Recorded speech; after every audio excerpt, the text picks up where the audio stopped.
What's going on, everybody? Today on the show, of course, you know, we do nothing but bring awesome guests onto this platform. Today's guest, now she took a different route, which we're going to go into in a little bit, but she's, already been in the industry 14 years as a corporate and entrepreneur professional, which ironically, most people are getting into real estate to kind of touch that path of becoming an entrepreneur. And today's individual, she actually found herself as an entrepreneur before getting into real estate. And she was the co-owner of a successful hair extension company that she was able to grow along with her partner, 3 retail locations, 3 cities, and it generated $1 million in sales. But here's the thing. She sold those shares, and then jumped into what her real passion was, which was real estate. And now she's buying, she's selling, she's helping others do it. She's doing online virtual classes, which will be coming up soon. So be on the lookout for that. Ladies and gentlemen, all the way from the eight towns down, Alexis Lee. Alexis, thank you so much for taking the time to come on the show today. Wow, that was a great intro. Like, I need you to hype me up on everything. Everybody says that, and I'm like, great. It's not me. It's I'm taking you on the road. It's not. It's all y'all. It's you're with the resume. You make it easy to highlight those accolades. So I appreciate that to the listeners. So thank you for coming on. No problem. I'm glad to be here. Absolutely. So let's talk about this, because usually I start off the show with how'd you get started in real estate? And most people are, they're usually making a transition from a job. And while you were working, in corporate, you also, became an entrepreneur. So, what made real estate the passion? Because I'm going to, make this question about transitioning from full-time entrepreneur and then going into real estate. Yeah, like I'm the person who has always had multiple streams of income. Like I've always been an entrepreneur, but I've always had contracting jobs, like government contracting jobs, corporate contracting jobs. That's always kept me in multiple streams. And I still do to this day. I have a corporate contracting job that I work that really helps me to use all of my real estate assets and put it back into my business, because I don't live off of any of it. I'm able to continuously reinvest and invest aggressively. And so that's really helped build my portfolio and help me to kind of establish a good cash flow, a monthly cash flow.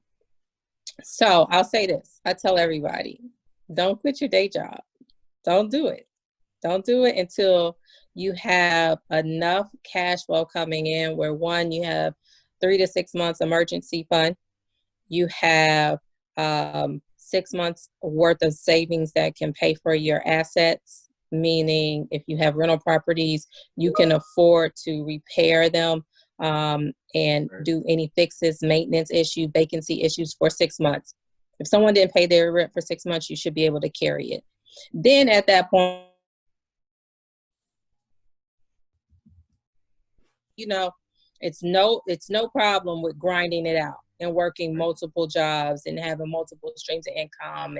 And I will continue to preach that to the high heavens. So yeah, I've had many routes, but I've had a lot of money coming in. So it looks like it was something that, I guess was already kind of in your DNA, and usually people will go to real estate for the outlet to get the passive income, the extra source of revenue stream. But it looks like for you, it was kind of DNA driven, where you already had that mentality, from day one, and then real estate was just the other source of what was already existing sources, of income. Yeah. Okay. I'm just a hustler by nature. That's who I am.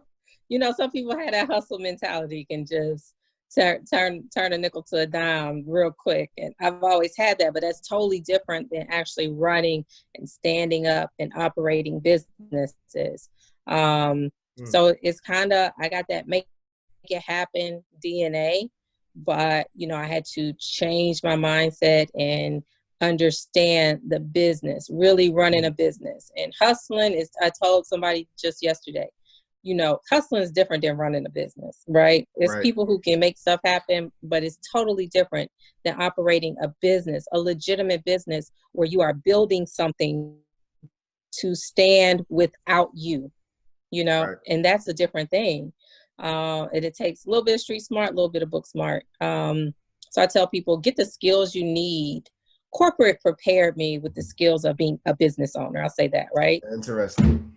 Yeah, yeah. And just my own DNA prepared me for being an entrepreneur. And it's two different things. And you got to have a little bit of both and mix it all together and hopefully have something that's going to be successful. And real estate is just the avenue. And I love it. Passionate about it. I feel like it's something that is obtainable for everyone, depending, no matter what Right. level you're on, Right. no matter where you're at. Your passion could be, right now we have nurses and doctors working around the clock. And that might be your passion. And don't leave your passion, but own something as well. Right. Own something and have some kind of assets as well. And you can do that without necessarily being in real estate full time. I know plenty of my friends work full-time jobs, never plan to leave their jobs, and are constantly every year building onto their real estate portfolio. And it's anybody can do it. Anybody can. They Yeah. say real estate is one of the easiest ways from the average individuals, to make it big, or, to obviously to make it extremely, extremely wealthy. And I believe that. And, it's an interesting thing because I I was the individual that actually quit his job to go into real estate full time. So Okay. it's an interesting thing. So now when people ask me, right, when people are going what I went through, thank God I'm not there anymore, but it was, it was a grind in the beginning. So no problem. But when people ask me now about getting into the business, I definitely tell them, keep your day job. Don't quit your job and go into it. Everybody has their own tea. Now, obviously, if you're, sitting on a couple 100,000, then of course you can take the risk, like no problem. And I had a decent savings that if I knew that if I failed, I'd be completely fine. So, I kind of had a big parachute, but now even with that parachute, my mentality now is that if you don't have to open it, then don't open it. Meaning if you don't have to quit your job, don't quit your job. Let the business prove itself first, and then let that, be the determining factor. Totally. Yeah. So that's what I tell people now. And the only other thing I would have done differently is I would have bought my first rental property and then quit my job instead of after, because then you realize that the banks don't like you when you're self-employed. So the only thing that I would have done differently is I probably would have, now when people ask me now as far as starting a business in real estate, should I quit my job or, go into it full time, or should I, keep my day job and build it up?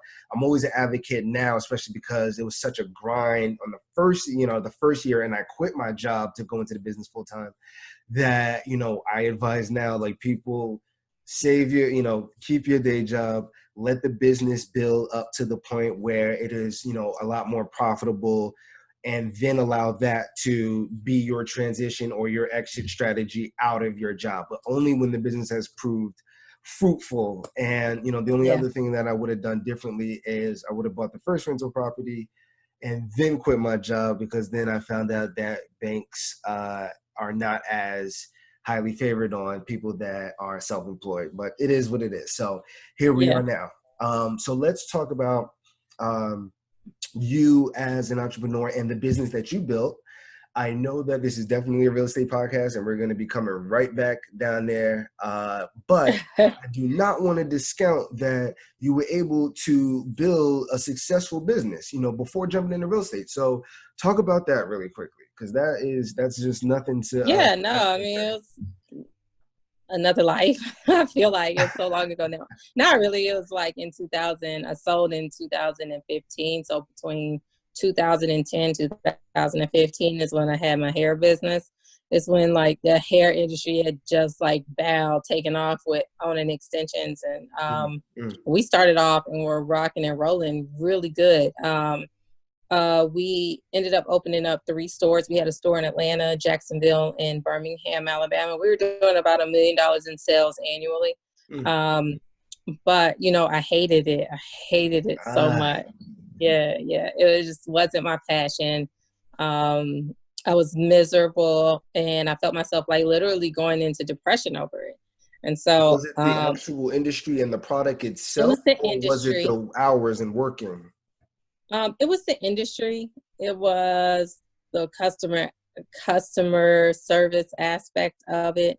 It just wasn't having so many employees, and we grow relatively quickly.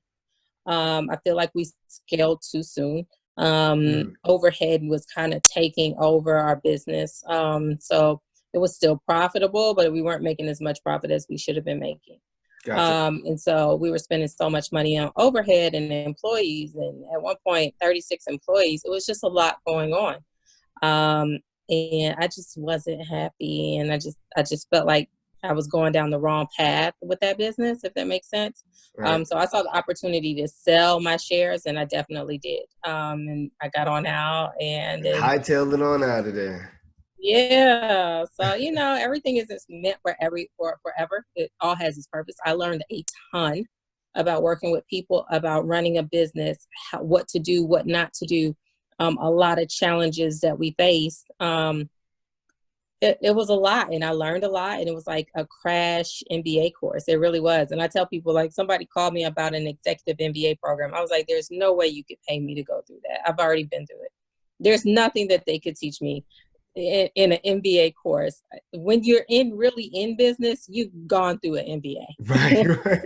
Right. And I said to my wife, I'm like, no, I don't need your paper for shit. I'm good.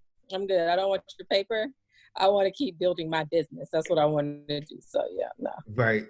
I mean, entrepreneurship is the school of hard knocks, and I'd rather, me personally, not everybody else, but me personally, I'd rather get an MBA, a doctorate, a PhD from the school of hard knocks. You know what I mean? Yeah. Like, that's going to take me a lot further. So without a doubt. Yeah.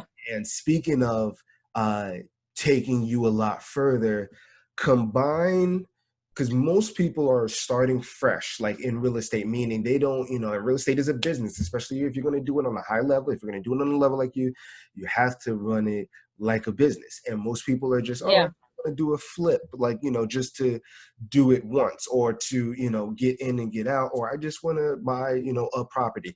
But for somebody who's like building a business in it, would you say were the experiences or the skills that you gained from corporate life and entrepreneur life that gave you an advantage when you stepped into real estate?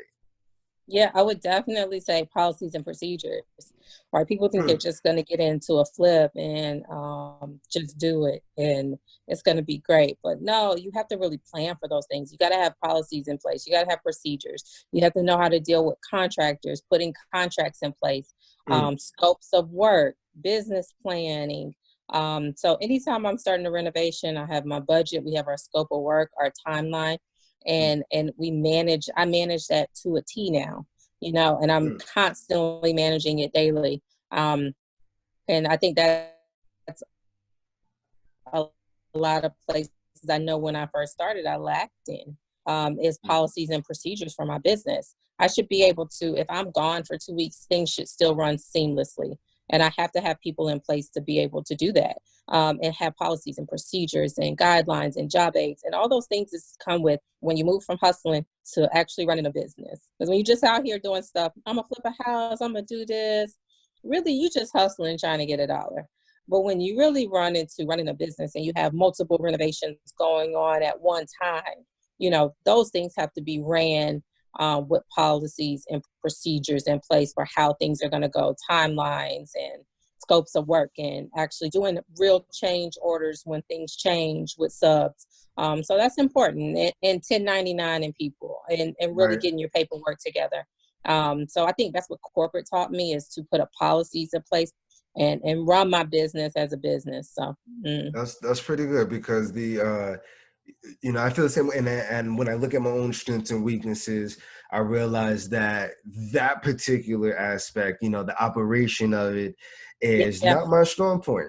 Closing deals, all me, right? So yeah, no problem. So like, are we closing a lot of deals, which is great, but then I also sometimes find myself all over the place. So yeah, I understand it. I understand the importance of it as a business owner.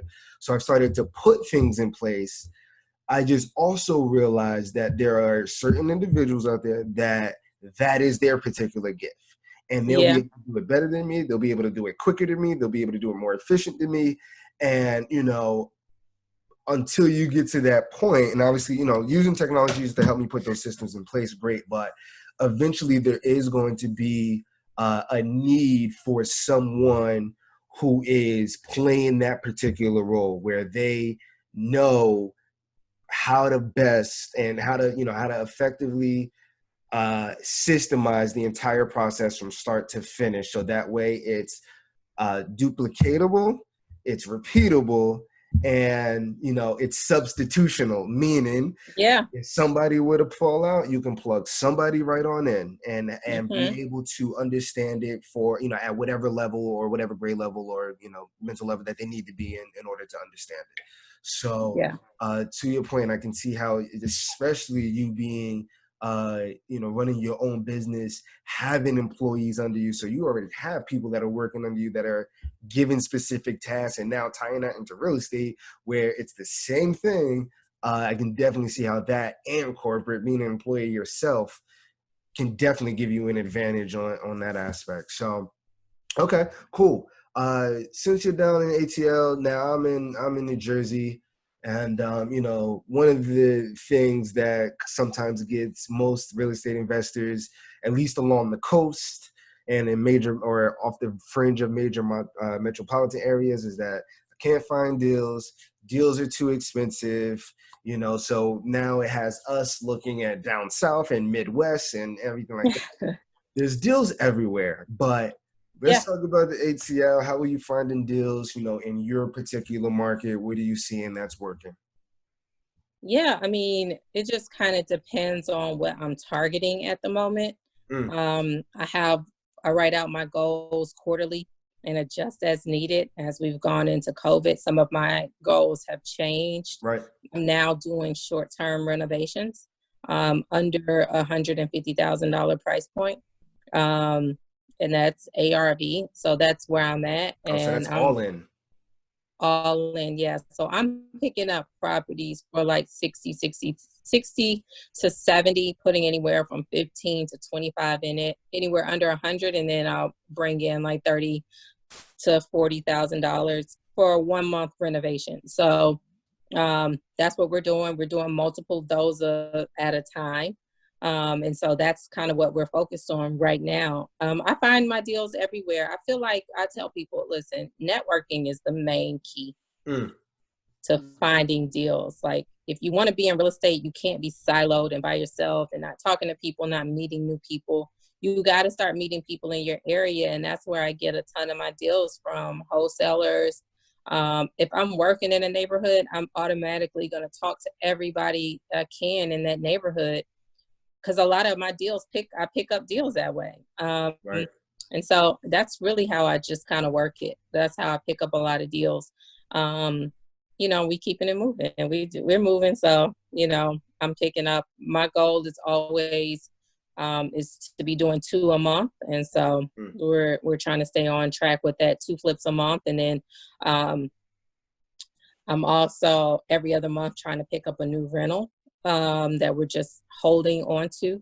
And then I have a goal to quarterly add on a new short-term rental property. So, I mean, we there we have go. pretty aggressive goals. I have And 3 short term, you short-term mean rentals. Airbnb? Yeah, I have 3 right now. Nice. And so quarterly, we want to pick up a new one every quarter.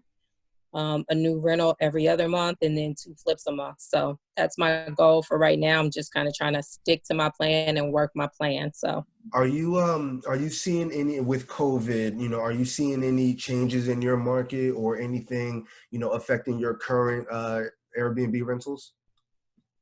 yeah, of course. I mean, last month was disastrous to say the least. I mean, I made it out of it with about a 35% occupancy rate.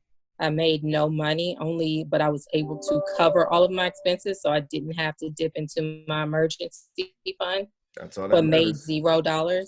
Yeah. So I was able to hold out. Thank goodness this month has picked up. I'm back and I'm surprised. I thought it was going to be another very low month, but I'm at already probably 80% occupancy on one of my third one. We went ahead and put a short-term renter in it, a 90-day tenant. And so that one's taken care of. But my other 2, they have already picked back up. And so we are looking at we're on day 7th of the month, and I'm already 80% booked on both of them. Awesome. Is ATL open? I mean, I'm in Jersey. We're on we're on lockdown. They're like, you're not coming out of the house. They treating us like we're on punishment. Yeah, we've opened back up down here. Okay. And so, yeah, people, I think as soon as we open back up, is a lot of, I'm getting probably 50% local bookings of people just wanting to get away for a different event, birthday. I just want to do something different for my birthday. And then 50% of people coming from out of town. So, yeah. Gotcha. Awesome. Okay. Before we talk about funding deals, as we start our descent a little bit, are you doing any marketing or anything like that? Because the best deals, Spirit Influence, networking, belly to belly, face to face, those are, the best deals. No question about it. I've also picked up deals from, various other sources, text message marketing, started, a little bit more on the Facebook marketing. Are you doing any marketing, or are you strictly a prospector, belly to belly, face to face? I don't do any marketing. Maybe I have been thinking about adding a little bit of wholesaling into my portfolio, just because I'm bringing on a resource to work with me, and I think that he would be really good doing that. Okay. So if I do decide to add in some wholesaling, I might do some marketing to pick up more deals. Right now, I have a good group of wholesalers. I get a lot of my properties on auction.com, tax liens. And so I've been able to keep a steady stream without having to put any money into marketing. And I kind of like it that way. I don't blame you. But if I was trying to do something quicker, like more wholesaling, where I'm just going in and doing like a real light cleanup and putting it back on the market, because I do have my real estate license. I've had that for 12 years. If I was doing something like that, then I probably would put some money into marketing. But I'm trying to keep my expenses as low as possible, as long as I got a good pipeline of properties coming through. If I can keep my pipeline running and my expenses low, and I don't mind paying wholesalers their fee, because they're doing the work, they're doing the legwork. If I can keep my pipeline pretty full, then I don't feel the need to do any marketing. But if I need to, I would. But for new investors, I feel like you really don't even have to do all of that to really pick up properties. Really get down here and do some grassroots, get your feet on the pavement, and start talking to people, and you'll pick up deals. Right. How are you funding these deals? Are these hard money? Are these cash? Are you, commercial financing, 20% down? How are you funding these deals? Yeah, it depends on my exit strategy. If I'm holding something, I have no problem doing like commercial financing, putting 20% down. Just depend on, everything comes down to the number. I'll do some hard money. I'm using hard money more now, because I had some lines of credit, some bridge lines that just stopped because of COVID. Like, they weren't financing any deals, and a lot of hard money lenders weren't either. Right. So it was like, people were drying up. So I did find a hard money lender that I was able to work with. I had some private lenders that all put a stop on their money too. Everybody was like kind of getting oh my God, everybody was so freaking scared. People stopped lending. Even for I'm real? like, I mean, wow. I have a line of credit and I submitted a loan for it. And they were like, no, we're on a hold. We're on a freeze. I'm like, okay, well, I'm still going to do this deal. So I need to figure it out. Right. So I was able to find a hard money lender who got me closed in like 11 days. So that There we was go. really good. And they wanted my business. So this was like their opening to get me. Right. So, Right. it worked out. It worked out. But the interesting part about it is that, when stuff hits the fan or any other type of situation, like, who you're going to go to, they're going to probably be your first call. Like, and especially Yeah. when it's like, I realize that the market is in its current condition. I realize everybody else is going through what they're going through, but we still need to get these deals done. We still got business to do, especially if it's a great deal and you're factoring that in. Like, you wouldn't, and I wish, well, I don't want to say not all in it, but I realize that at least there's certain investors or people that are veterans in it and have been doing it and have built a relationship. It's almost like I wouldn't have brought a deal to you if I didn't like go through all the risk of like what happens if I didn't think about my analysis of selling at 100%, at 80%, at 85%. Yeah. You know what I mean? So it's like, I don't want to say, it's a slap in the face, but obviously Yeah. somebody else got it done, and that is the exactly reason, the reason why, and they got it done in just under 2 weeks. So there you go. Yeah. Okay, so as we start our descent here, let's talk about what's next. What's next for you? You did share your goals, a little bit, but just take us through the direction, into the end of the year, going into the next couple of years. Yeah, just end of the year, more flips, more buying holds, more short-term rentals, just pretty much expanding my portfolio, keep working. I'm not on anybody else's pace. I'm not trying to keep up with anybody. And I tell Right. people like, just run your own race, stay in your own lane, and go at your pace. And you'll look up and you'll be like, oh man, I'm sitting on a couple $1 million in real estate. You could do that just by picking up a property a year and holding on to it, Right. There's nothing wrong with that, and so I tell people just run your own race, and that's what I'm doing. I'm going at a pace that's comfortable for me. Right. I'm not trying to be some big corporate, these people doing 30 flips. I like my quality. I like the quality I do. I build homes for people to live in and have families in. It's not like assembly line for me. It's really taking the time to build somewhere that somebody wants to live. And then I don't sit on my properties. Mine sell quick. They go because, Right. I'm really actually renovating homes, like people's homes. And I kind of respect that aspect of it, that this was somewhere somebody raised their children and somewhere somebody probably older, I get a lot of my properties from older people. They lost their spouse in this home, and I kind of reverence that. And I want to make that kind of quality for somebody else. So, I go at my own pace. I do as many as I can do to keep my quality. Love it. Love it. Awesome. Let's go into the core four, which are the 4 questions that I ask each and every guest on the Austin Smith Real Estate Podcast. As we continue, more life. Question number 1. Okay. Had to pick one. What is your favorite aspect about real estate?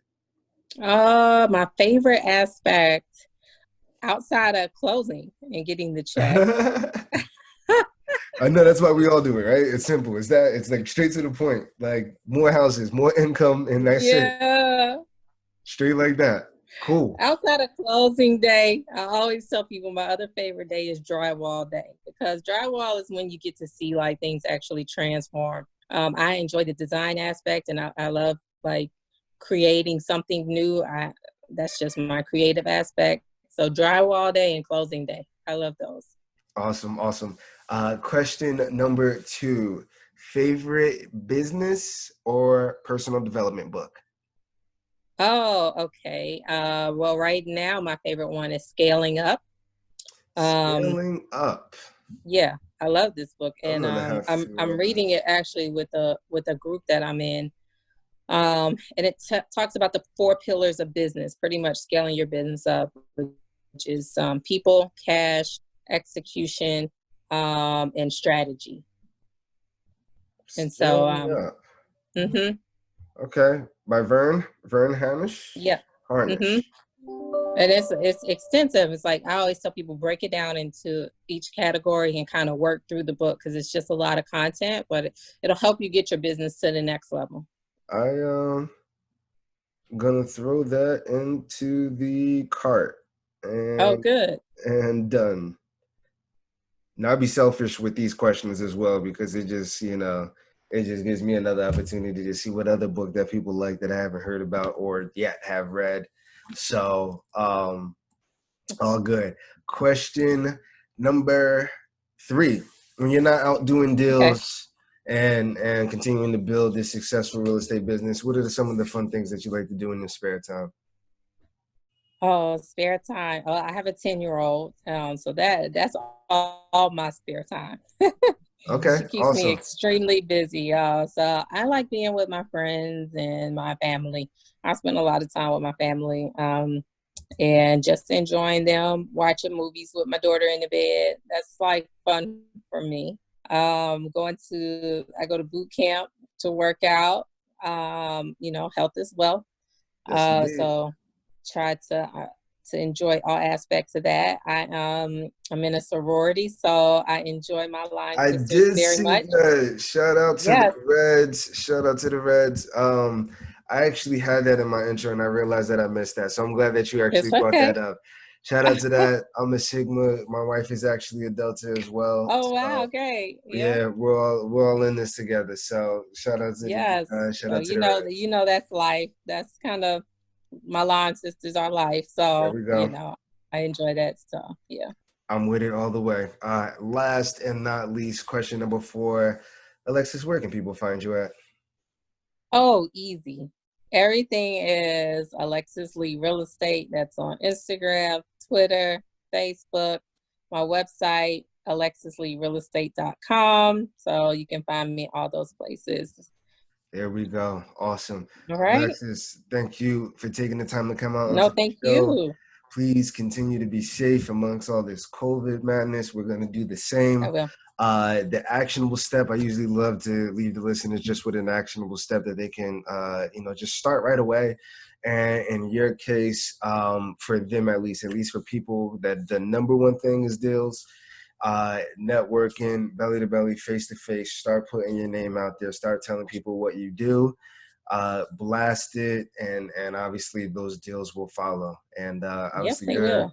you're a living testament. I'm a living testament, and we're going to Yep. continue to spread this knowledge and continue to learn. Yeah, of course. Iron sharpens iron. So that's Yes, also a it does. testament for me as well. Whenever I'm at, a place where I'm looking to see where to take the business next. And, bringing on guests always gives me an opportunity to hear, to get mentored as well. You know what I mean? Along with my Yeah. listeners. So, which is awesome. So here We're we always go. still the teacher and the learner. You know it. You know it. Yep. Alexis, thank you so much for No, taking the thank time. you. I Continue to appreciate be it. safe. Enjoy. All right. All right. Bye.